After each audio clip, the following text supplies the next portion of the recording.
muliakan. Bahkan tidak sah imannya orang Islam kalau tidak beriman kepada salah seorang nabi itu. Tidak sah imannya orang Islam kalau tidak beriman kepada Yesus sebagai nabi. La nufarriqu baina ahadim mir rusulih wa qalu sami'na wa ata'na ghufranaka rabbana wa ilaikal masir. Kita tidak pernah membeda-bedakan para nabi dan rasul itu. Perbedaannya, orang Kristen menganggap Yesus itu Tuhan. Orang Islam mengatakan dia nabi. Kan begitu? Nah pertanyaannya, kalau memang Yesus itu Tuhan, sejak kapan Yesus itu menjadi Tuhan? Karena di waktu lahir tidak Tuhan dia. Terus terang, Yesus waktu lahir tidak Tuhan dia. Di waktu masa kanak-kanak tidak pernah jadi Tuhan. Tidak ada seorang murid yang mengatakan dia Tuhan. Aneh ketika Yesus sudah mati menurut versi Kristen, oleh Paulus dan teman-temannya yang lain menganggap mendaulat bahwa Yesus itu adalah Tuhan. Ini kan lucu ini. Sehingga Yesus itu dibingkai termasuk salah satu dari unsur ketuhanan yang disebut dengan Trinitas. Tuhan Bapa, Tuhan Anak, dan Roh Kudus. Untuk memudahkan orang lain memahami Trinitas itu, disederhanakan. Apakah Tuhan orang Kristen 3? Ternyata 1, cuma beda sebutan, maka dirubah menjadi Tritunggal. Ya, Tritunggal. 3 dalam sebutan, oknumnya tetap 1. Supaya lebih sederhana lagi, dirubah menjadi 3 in 1. Jadi diibaratkan seperti kopi Torabika lah begitu. Supaya disederhanakan. Bapak Ibu, kita bicara kepada fakta, ini kan Alkitab. Pada saat Quran mengoreksi, wajar kan? Dan ada buktinya.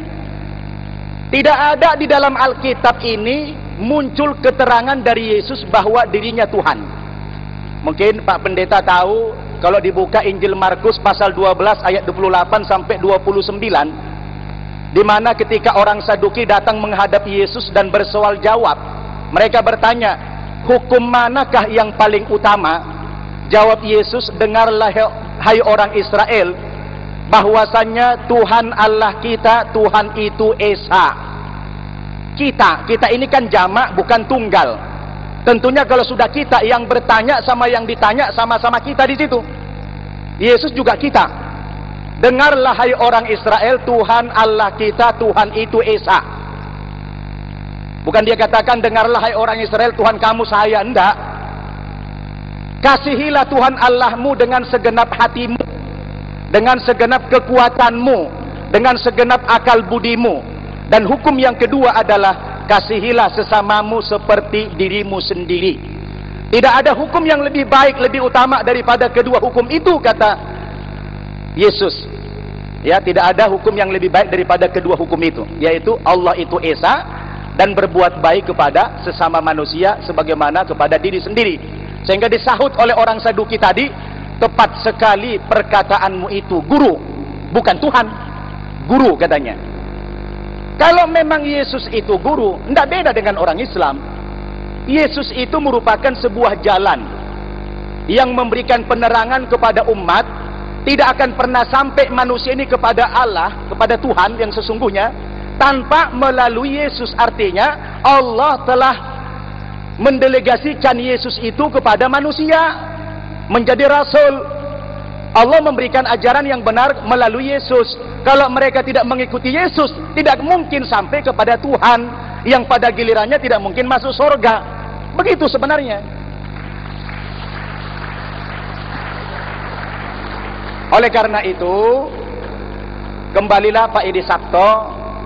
Kalau Bapak mau kembali bertaubat, diterima Allah. Tadi Pak Edi Sabto mengatakan, apa mungkin Tuhan masih mengampuni saya? Insya Allah. Hari ini kalau Bapak sih bisa hadatkan, insya Allah. Allah masih akan mengampuni dosa beliau begitu. Kalau mau kembali lagi. Tapi jangan murtad lagi nanti. Nah, begitu ya. Terima kasih. Tahap berikutnya diberi kesempatan kepada saudara-saudara dari Kristen untuk atas nama bertiga ini bertanya satu pertanyaan yang dianggap paling prinsip terhadap saudara-saudara saya dari pihak Islam. Nanti akan sebaliknya begitu. Saya mengucap syukur terima kasih karena lebih hari lebih interesan. Dan masalah sunat, kalau saudara tanya udah saya bersunat. Jadi bukan saya tidak bersunat. Sama dengan Anda. Sama. Ya, amin. Jadi ketika Nabi Ibrahim itu disunat, itu usianya sudah usia lanjut. Apakah Ibrahim itu sunat dulu baru beriman, atau beriman dulu baru sunat? Nah, bagaimana dengan pandangan ini? Dalam pandangan kami adalah Nabi Ibrahim alaihissalam itu dia beriman dulu kepada Allah, baru sunat meskipun usianya sudah lanjut. Jadi saya tidak akan menyinggung Paulus karena saya tahu bahwa saudara tidak terlalu welcome pada Paulus. Jadi tentang sunat itu Ibrahim itu beriman dulu baru bersunat, bukan bersunat dulu baru menjadi beriman. Selanjutnya yang ditanyakan kepada saya pribadi masalah malaikat. Yang saya ucapkan tadi adalah perkenalan pribadi mengapa saya jadi Kristen. Itulah kronologisnya. Dan setiap visi atau mimpi atau suara, dia harus tolok ukurnya adalah dari firman. Jadi bukan tolok ukur dari setan atau iblis, bisa saja dari setan. Tapi setelah dikonfrontasi dengan firman yang saya imani, aku inilah jalan dan kebenaran dan hidup, dan tidak seorang pun sampai kepada Bapa jika tidak melalui aku, kata Yesus Kristus. Itulah jalan. Dan mohon maaf, jalan ini juga ditulis juga di dalam. Pak, maaf Pak, ini bukan session membela diri lagi. Jadi langsung karena session tadi sudah selesai, hanya menanggapi saja. Jadi tidak untuk ditanggapi balik. Oke, makasih. Jadi kami persilakan kepada kelompok Bapak untuk mengajukan satu pertanyaan, the great problems atau the great question untuk kelompok Islam, dan begitu pula kelompok Islam mengajukan satu pertanyaan untuk yang dianggap persoalan besar yang harus dijawab. Terima kasih. Baik, terima kasih. Sebelumnya saya mohon maaf dengan pertanyaan saya ini. Yang pertama, pertanyaan saya, dari 0 sampai 40 tahun, apakah agama yang dianut oleh Nabi Muhammad? Yang kedua, kenapa sampai hari ini Nabi Muhammad masih didoakan? Allahumma Sayyidina Muhammad wa ala ali Sayyidina Muhammad. Ya, yang kalau tidak salah artinya, ya Allah selamatkan Nabi Muhammad dan berikan kedudukan yang paling tinggi. Ya, terima kasih. Apa agama Nabi Muhammad dari 0 sampai 40? Jelas dia mengikuti mila Ibrahim. Jadi dalam Al-Quran ya seperti itu. Jadi dia mengikuti mila Ibrahim. Kemudian kenapa disalawatkan? Nah, ini banyak tuduhan orang Kristen, loh Nabi Muhammad aja kata setiap hari ya diminta didoakan, disalawatkan. Berarti kan Nabi Muhammad belum selamat kata di akhirat. Makanya mending ikut Yesus, kata Yesus pasti jamin masuk surga karena dia sudah berada di surga. Ini sebenarnya satu pemahaman atau kebanyakan tuduhan terhadap Islam yang keliru. Menurut pandangan umat Islam, Nabi Muhammad didoakan atau tidak oleh umatnya, tetap dia sudah dijamin masuk surga karena dia seorang yang maksum, gitu kan. Dia sudah dijamin masuk surga.